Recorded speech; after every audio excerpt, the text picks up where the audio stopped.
to go, we'll bring the meeting to order. Which if you'll call the roll. Richie Boland. Here. Norman Brown. Here. Jason Fan. Here.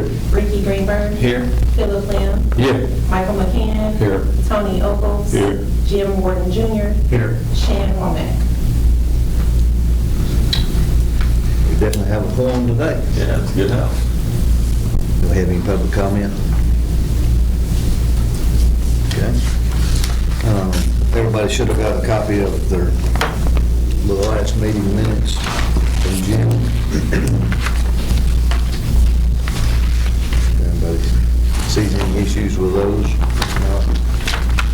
No. Motion to approve. All right, got a motion, have a second? Second. Motion is approved, and a second. All in favor say aye. Aye. Anybody opposed? All right. All right, old business, Smith Lighting. Yep. Thank you, Chairman Boland. So just to kind of, this is our old business. So I guess the last meeting that we held, we had an emergency meeting to bring Smith Lighting. Their permit holder, Walt Smith, had passed away. So we had some representatives come in. We had a member of that team willing to take the test. So I believe what we had discussed was we were going to allow 90 days for them to keep continuing to pull permits while they tried to get a license holder in place. So we reached back out to them. Their 90 days extension is up currently, and I don't believe they have passed the test yet. I know he's tried a few times without success. So Smith Lighting is back before the board. I guess I'll let them ask what you guys are asking for. Like I say, he's still trying to take the test. 66, be closer. We ain't asked for no extension. We're ready to shut this down. Okay. And dissolve the business. Okay. With the other member of the town. Okay. She wants to get out, so we're going to hopefully shut it down, let him get his license, test, and come back. Go back to another company. Yeah. Okay. So I have the second page. These are the active permits that they have right now. And I know it's getting to you, but you guys kind of look that over and agree. Kind of see the issue date, applied for date. Talk to some of our electrical inspectors. I think some of these you actually got finals called in for today. So I think a lot of these are being wrapped up. I did copy section 1160 that I handed out to you guys. Of course, that section really doesn't cover this situation, but there is a sentence in there about midway down that says the license shall not become inactive until all work under permits obtained by the license holder has been satisfactorily completed, or until all permits have been canceled. That's the closest thing I could find to the situation. So the board is willing, based on kind of what they're saying, that could be one of those, that could be that line that we use to allow them to finish out the current project they have, which, I mean, I think I got like 4 jobs, that's it. okay. Are they in your finals, I guess? Yeah, I mean, they already been tucked in, and people service, asking about service, like only one coming up soon, that should be good. So what we're really basically needing to do is just give them I just feel like we need to allow them to continue their, wrap up what they got. I feel like if we deny their license, or if we say you're not going to give you an extension, your license is dead, so that project cannot be completed. They'd have to have somebody else come in and pull the project with an active license. Okay. But if we allow them to finish the remaining projects and not pull any other permits. still got the same team members you've had. Yes. Makes sense. I make a motion to approve. Second.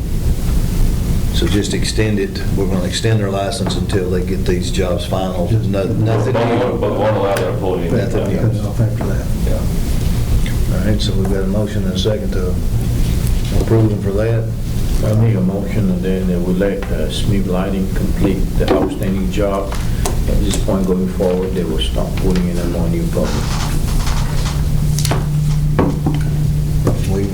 Got a second on that one? Second. All right, all in favor say aye. Aye. Anybody opposed? All right. You guys don't have to say. Appreciate it. Thank you. Thank you. Good luck.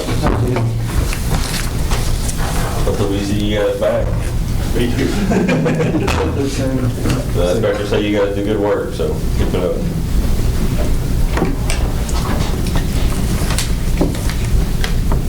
All right, next business will be Decker Construction. So the next item for us to review under new business is Decker Construction. I think his request is pretty simple. I think he had just missed the renewal deadline, and I'm not sure, Dan's here for you guys to ask any questions. I'm not sure, Dan's had a license for a while. Yeah. But I'll let Dan explain his situation, and if you guys got any questions, feel free to ask me or Dan. And I've also copied the section below that kind of deals with that, what we can't do. So, you got anything to say, or? Well, I'll just explain the situation. Yeah. So I filled out the application last year, laid it beside my desk to get it notarized. It got covered up. I found it in March and said, uh-oh, and called Precious, and she said, well, you're going to have to go back through the application process. So that's why I'm here, because I failed to get it notarized and sent in. Do you know what class of license you got? 1A. He has a one. Okay. He's Yeah. one of the ones that's grandfathered in. And you've had it for a long time? A long time. Yeah. 96 or 98, one. Yeah. You tell me. Okay. For whatever it's worth, I rarely use this license. I get people that do this for a living to do the big jobs, but if I have a small remodel job or something like that that is minor, that's when I would use this. I don't think I've pulled a permit in probably 5 years. Yeah, I don't even, maybe one. I just hate to not have it. So how long have it been expired? He missed the renewal period for 2025. Which is the January? Right. January 31st. And then, So it's even been 6 months. so according to this, you can, required to pay $100 in addition to the ordinary fee. Of course, obviously required to come before the board. So those are the only main requirements that you have. There is an option for him, Mr. Decker, to get recertified, but I think as far as codes, he's been great to work with since 1997, and we've had no issues out of Mr. Decker. So, but as far as the ordinance, he would be required to pay the $100 fee in addition to the registration fee, and then of course with peer before you guys. And I'll just note that it's permissive, but he may be required to take another examination by this board unless he shows good and sufficient cause. Legally, I think that's good and sufficient cause. Stuff gets misplaced all the time. It was inadvertent. So I don't see a need for him to take, especially how long he's had the license. I'll make a motion to approve it, that he pays the extra $100 and we let him go ahead and renew. I'll second that motion. All right, so we've got a motion and a second. All in favor say aye. Aye. Anybody opposed? One of the hopefully get some more money. Hey, Dan, if you want some coffee or biscuits, everyone. All right, man. Thank you all. We'll see you.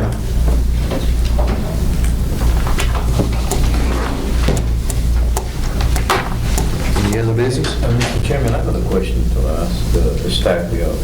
In renewal, all these things, do we send a reminder to all that have to be registered? So there's plenty of ample one. Yeah, purchase sends. Renewals go out mid-December. And they have until February goes a $50 late fee, March is a $100 late fee. And after that, it's a... Come to the board. So do you give them like that's a law, rules allow us to give them a 6 months grace period kind of thing? I feel like, I mean, I'm not talking about his case, I'm just talking in general. Going forward, as long as we're doing what we need to do, because we don't need somebody to say, come here, I didn't know mine was expired. Yeah. So you want to give them a 6-month grace period? I don't know, are we allowed to do that? Like, for example, I'll tell you what we do in our architecture engineering board, I'm on the board. If your license lapse, we give you we'll remind you everything, but then we give you a 6 months grace period to Yeah. reapply. Okay. Yeah, I mean, I guess right now we kind of give them a 2-month technically, right? I mean, you have to pay an extra fee January, February, but I mean, if you guys. I'm okay. No, if you guys want to, we can, you guys control the ordinance, right? That's what the purpose of the board is, so if you guys feel like that, we can draft something up, I take it to council and get the ordinance changed, if you guys feel like it's necessary. I'm okay like it is. This gives us a chance to at least talk through it, and we can make the decision as the board if we want. I agree, no. Okay. And I'll just note, the way it's written right now, it gives the board a lot of power because it's discretionary. You could decide, depending on who it is, regardless of the fees they might have to pay, which kind of steps up, if you wanted to take the exam or not. And just, you have to find whatever good sufficient cause. I think it's purposely not defined so that it's discretionary to what you guys think. Yeah, in the architecture engineering board, you had to, after you reapply, submit a continuing education, you had to take and pass a law review exam. It's an open book. Yeah. It's like a series of questions. I don't want to make it hard on people, but I just think that if we have done our job as staff to send notification is good. And I think by and large, our contractor is a good contractor. They want to do business here, and that's the whole purpose of public safety, so, thank you. The thing that worries me about these, it's kind of open-ended, and it does give us, I like to be able to, we know who he was, we know the kind of work he's capable of doing. The next person that comes in, we let him renew. The next person come in, we may not know anything about him, and we say, we're gonna need you to take a test.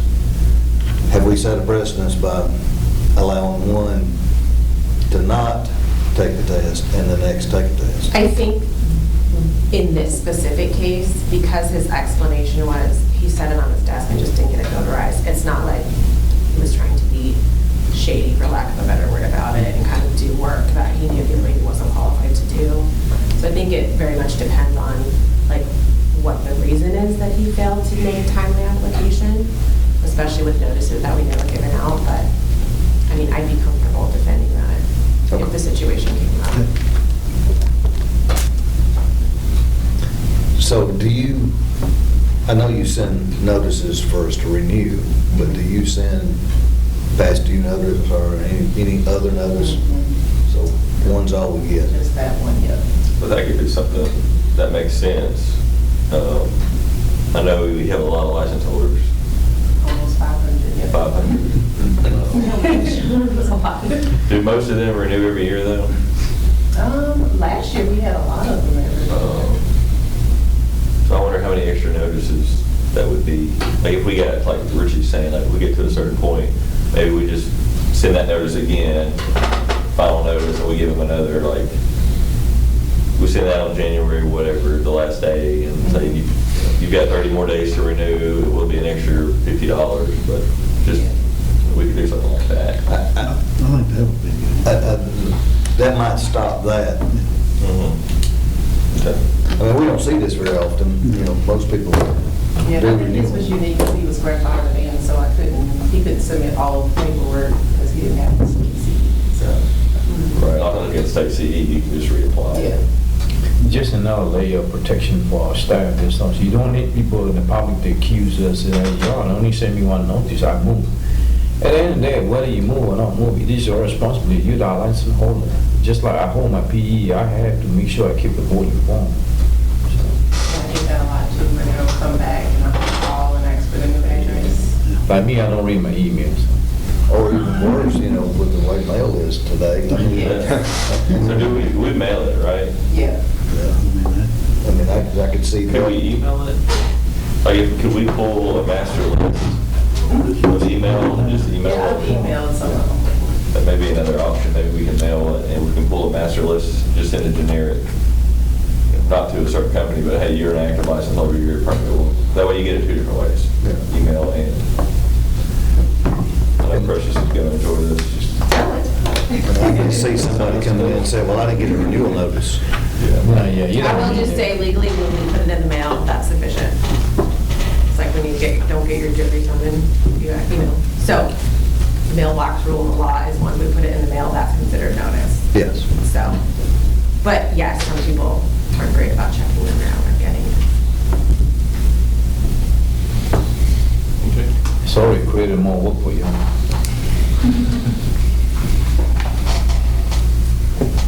You got anything new? Just to kind of give you guys a heads up, that way y'all know. I guess 2 weeks ago, we're amending chapter 15 of the city ordinance, which is the gas board of examiners.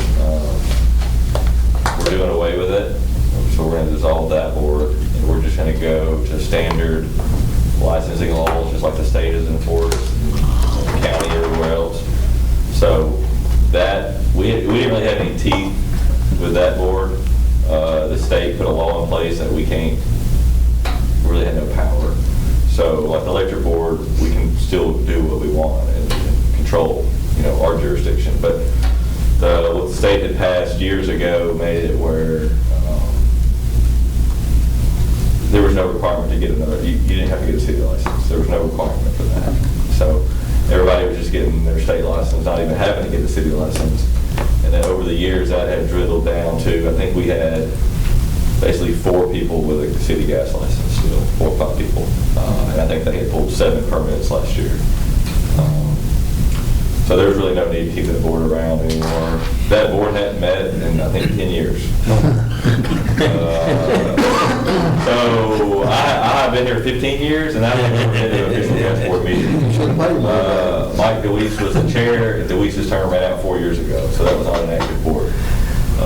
So tonight, it goes back to council for the second reading, and it will do away with the gas board, and it will just go to your standard gas contractor licensing. So the electric board, I think we're good and healthy. I think we're kind of gaining momentum as we get our feet underneath this. I'm still telling the guys in the field, like, you've got to start cracking down on these guys. Like, I'm not out in the field, so I can't bring people before the board, but y'all have to. I've got on to them a couple more times about leaving stickers. We got to leave the stickers, right? I know that's a thing right now. And I'm like, guys, what are we doing? We got to leave these stickers. So, so Tony, whenever you guys, if they're not doing it, let me know. And yeah, I don't want to tattletale. I know. But at the same time, man, it's helpful if you leave me that sticker. Yeah. Because it's just a phone call from the builder. Hey, I don't know. Yeah. And we're still trying to get to the new software, so I think some new software may help. But you have some bad software right now. We're trying to get to the newer software quicker, which is CityWorks, and get away from Blueprints. So, which that may help in return. The communication, right? We want better communication between our side and y'all. So that's what we're trying to get to. So another thing, so the gas board, we're getting rid of that.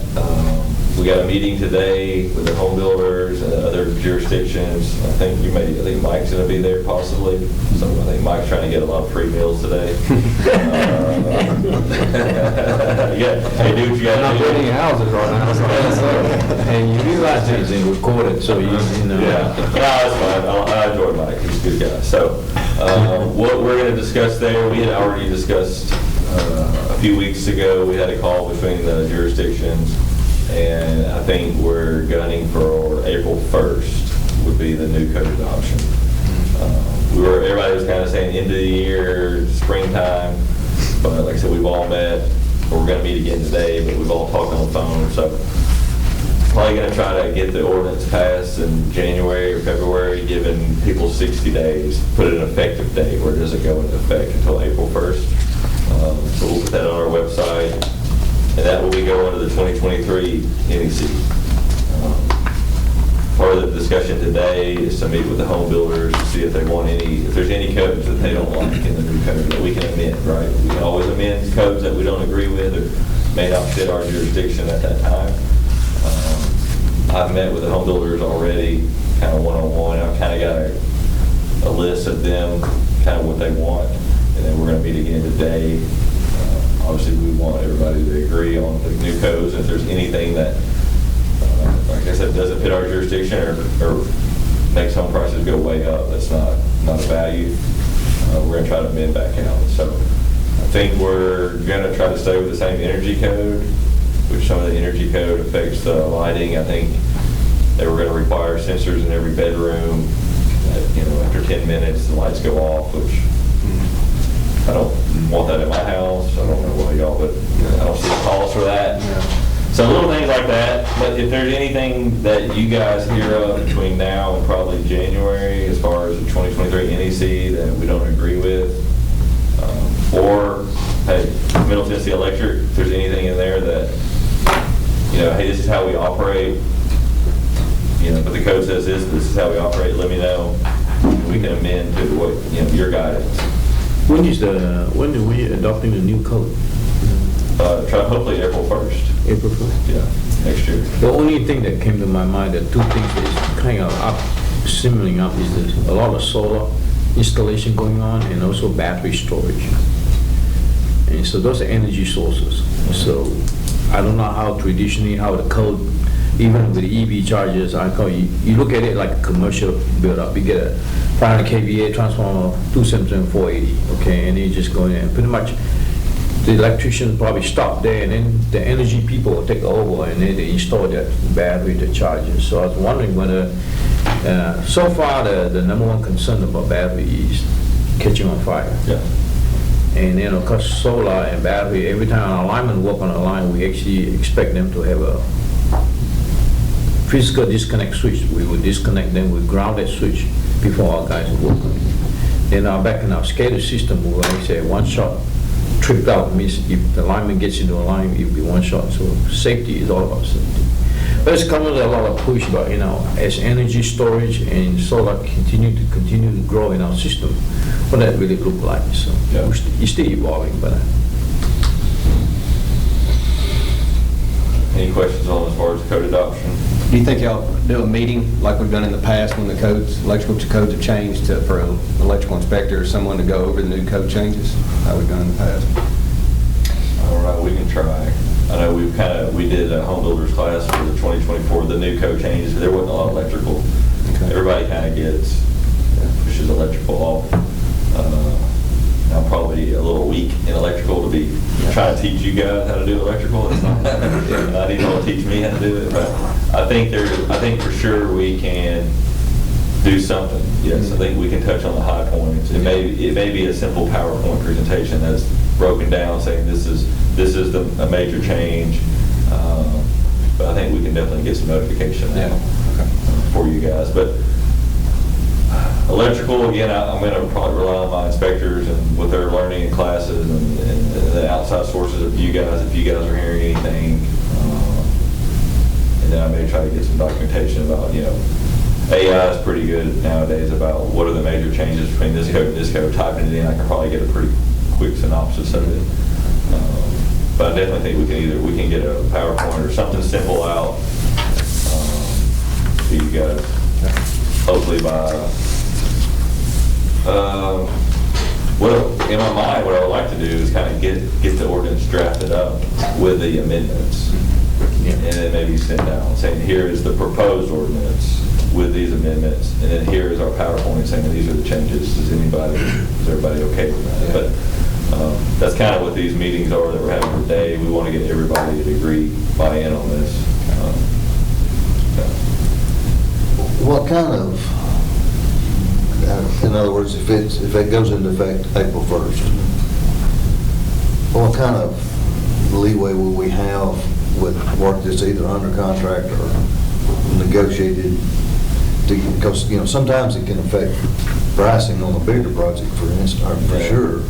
I would say if it's a commercial project, you've submitted plans to us, and we're doing, maybe not you, but maybe the general contractor has submitted plans for us to review. And I think if those plans are submitted by that date, whatever those plans are stamped or designed around, that's what it will be. Of course, anything you start before that, you can go under your current code. New homes, we don't really review new homes. That may be if you permit it after April 1st, you get the new code for the new residential homes. But commercial, I know there's a lot of time in that, and designing that. So that may be something where it's just going to fall back to whatever your plan was submitted and designed under. We obviously don't want to approve a plan, get permitted, and then we change the design of it. It's not fair to you guys. Well, typically, it's commercial buildings designed by the consulting engineer. So those engineers usually will have, at the time when, before they put the stamp, they had to follow the code. Both architects and engineering board pretty strict about how they follow that. A lot of commercial buildings we're seeing now, they're already going to the 2024 code. The larger firms, right? They may be out of Florida and they've got other jurisdictions. They're just designing buildings already to that code. I think we're making good progress. The city is always one cycle behind. But now we're catching up now. Yeah, for a little bit. And then the permit fees, I know we had talked about this maybe a meeting or two ago. I kind of sent you guys what I thought. I did do a presentation to council. They want me to go back and re-look at the building permit fees, maybe adjust that a little bit more. But as far as what we had discussed and I had shown you the electrical permit fees, they were fine with that. So I'm not going to monkey with that any more than what we had seen. The main thing on the electrical permit fees was the base fee is $35. That would go to $50. And then a lot of the permits, like your rough ends or whatever, would go up $20 more. So that's really the main 15 to $35 really, time you count your base and you add an inspection or something. But they were good with the electrical fees that we had talked about a while ago. I know it's been a while ago, but so again, I'm trying to do the same thing with that. I may do it April 1st. I may try to go to the council. That's got to go through 2 readings and try to get the fees to go back to April 1st. But they were okay with the plumbing, the gas, mechanical, all those fees, but they wanted us, what I had proposed was still well under other jurisdictions. And then last year, we actually, as a whole, development services, which is planning, building codes, GIS, and community development. I don't count community development because they take a lot of federal money, so it's not really a lot of city money. We were probably down $1 million last year, is what, as far as our cost. And then the year before that was $500,000. So the way this year's going, I think we're probably treading more like $1.5 million down. So I think it's time to kind of raise those fees. The fees haven't been adjusted since the last code adoption 6 or 7 years ago. So that's kind of on track again for the April 1st, but what we had talked about, what we're going to go with, and before that goes live, I'll update you guys again with those fees and those charges. What did we decide to do with the licensing on how the testing? We're going to change the way we've got our wording, or are we going? Yeah, we're going to have to change that because we had started down that path, and I thought we had that testing company, and then they're not going to help us. So we haven't had that much of an issue with it yet. We've had this problem for 5 or 6 years. We've been skirting around it. So I looked at ICC. That's who we take our test through. They have electrical testing certifications as well. Thought, well, maybe we could go that route. But those tests are like $300-something. They're really expensive. I really like the other one because there was a local component. You could take the test at MTSU, and I like that. Or ICC, I mean, you can take it online, but so I'm really still just looking for another testing agency. Short of if we can figure out how to make our own test, which I don't know how we do. I don't know how we would do that. That'd be a lot of a lift for all of us to sit down and make up 500 test questions that we think. I mean, $300 is not, I mean, that's a lot of money. Yeah. But if you're trying to get a license to further your career or to start your career, it's not that big an investment. So. Yeah, I'll look again, Ricky. I didn't see, how we have our different classifications of licenses. I didn't see, I didn't easily see a test for each classification to line it up, right? They had 3 or 4, but they may not have one that addressed HVAC or one that addresses signs, so, where the other company did. What does Metro do? I mean, do they have different, They use the Pro V, the people who I were trying to go to. but do they have different license, different classifications of license? Okay. Yep. So I may reach back out to Pro V. It's been 6 months since I talked to him. Maybe I can get somebody else who will help us. But I thought we had everything set up. We even had a test page set up. We had our own login. And we had it, and then they came back and was like, we're not helping you. So. Just because you asked to see some of the questions right here. Yeah. I wanted to see the Yeah. test. And then staff news, Philip Burns, you guys may know him, he's our assistant director, he's been there about 30 years. He is going to retire next month. So, I think December 31st is going to be his last day, so we'll have to be getting a new assistant director. And we're also currently hiring a new building inspector. We've had some interviews this week, hoping to make a call next week on that, or to get somebody in. I know you guys probably don't see a lot of our building inspectors, but just to keep you guys aware. And then that's pretty much all I got. The last thing I got, I gave you guys a report, and it's just kind of our monthly permitting report. So you guys kind of can see what we're doing. October, so you look at September, the second line, new SFD, which is single family dwelling units, detached. We did 17. That is probably the worst I've ever seen. But then, October we bounced back with 60, so I don't know what happened right there in September. So, and then we also did a lot of apartment units last month, 231 in October. That is the new TDK development on Robert Rosen Med Center. So that is what that is. You can also see the valuation spiked way up due to that project, 21 million versus 12 million for. So yeah, so last month 301 units we added. That's the best we've done since March, where we did 374. That was another apartment complex. So. We need to build more roads, huh? That's not me, Philip. Well, since you were the staff, I might relay the message. But then you can kind of see all other permits at the very bottom. That's where you guys kind of fall in right there. We did 544. That could be anything. That's electrical, gas. That's all other sub permits. And then those are the fees we collected, $64,000 for your gas, mechanical, electrical, plumbing fees, everything combined. And we did 750 total permits last month. That's all I got, guys. You guys got anything? You say your valuation, is that the number you're talking about there? You're going to be about $1.5 million off of last year's number? As far as, let's see here.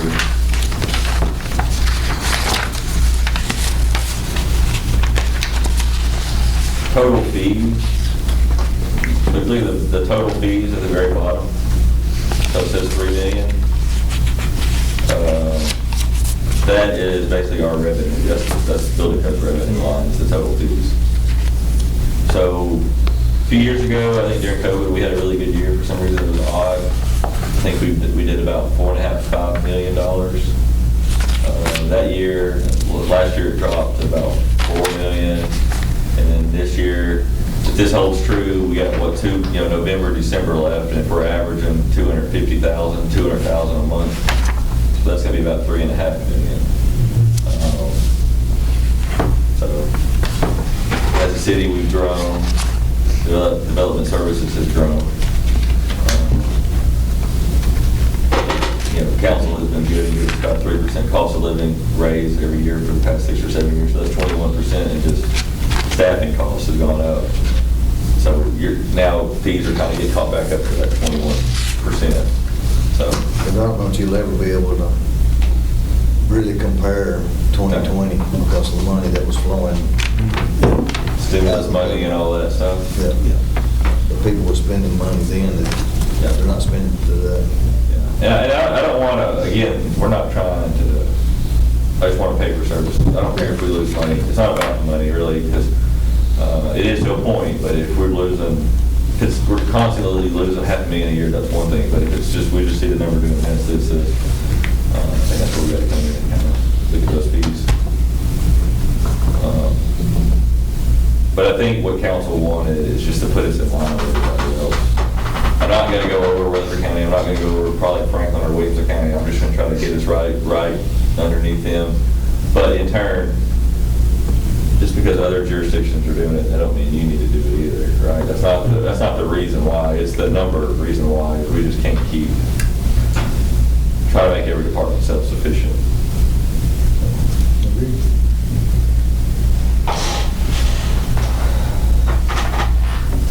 So,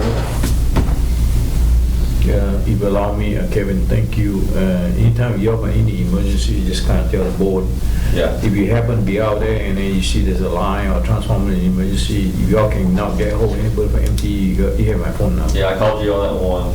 Listen, I was in Singapore when you called. No, I wasn't in Singapore. Oh, you answered.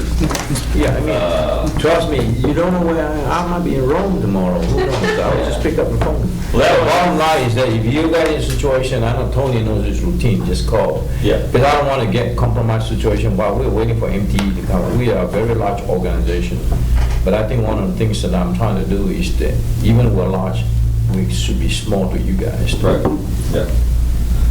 Yeah, that was an unsafe situation on that one, so you guys really responded pretty We quickly. took care of it, yeah. So appreciate that. You call me on Sunday morning, I might be praying for you too. Because I would really be praying. I need all the help I can get, man. But you get me all the time, this phone is with me all the time. That's what, I like all you guys, hopefully y'all all have my cell phone number, if not, y'all can give me if y'all have a problem, let me know. If you guys still have a problem with the stickers, try to work through that and come up with another way to do it. I know the software sucks right now. I may come up with another way to submit for inspections, a very simple way that you don't even go through that process, that we get it on the back end.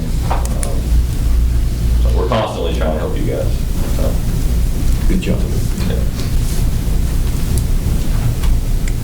You got a motion? Motion to adjourn. Second. Motion.